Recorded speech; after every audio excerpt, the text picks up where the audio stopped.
সিরাজগঞ্জে যমুনা নদীর পানি কমা শুরু হলেও বইছে বিপদসীমার ওপর দিয়ে। চর ও নিম্নাঞ্চলের বিস্তীর্ণ ফসলি জমি এখনও তলিয়ে।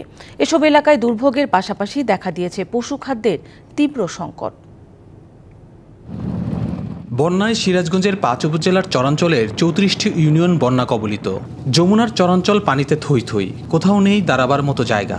বাড়িঘর তলিয়ে যাওয়ায় অনেকেই আশ্রয় নিয়েছেন আশ্রয় কেন্দ্রে।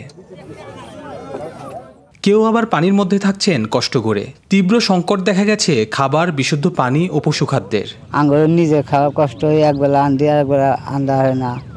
বাড়ির মধ্যে পানি, গরু বাছুরের খেয়ার ঘাস নাই, চড়া পাথরে গরু খাওয়াইছি, চড়া পাথর ডুবে গেছে গা, আর গরুর কোনো খাদ্যই নেই। খেয়ার যাওয়া নাকি আনকে খোঁজ খবরও না আমরা আন খিলে কি।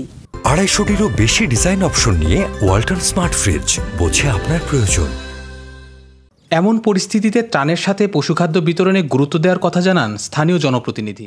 শুকনো খাবার যেমন মানুষের জন্য আসছে, সেরকম পশু যারা আছে তাদের জন্যও এই ধরনের ব্যবস্থা আগামী দিনে আমাদের করার প্রয়াস রয়েছে। আমরা অবশ্যই সেগুলো মাথায় নিয়ে কাজ করব।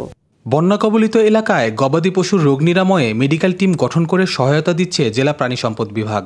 গবাদি পশুর এই সময় বন্যার কারণে সাধারণত কিছু কিছু রোগের প্রাদুর্ভাব বেড়ে যায়। এই প্রাদুর্ভাব যেন না বাড়ে সেই কারণে আমরা এর আগেও টিকা দিয়েছি এবং আগামীকালে এই টিকাগুলো আমাদের এই বন্যা প্রবণ এলাকাতে চলে যাবে। বন্যায় জেলায় আক্রান্ত হয়েছে প্রায় ২.৫ লাখ গবাদি পশু।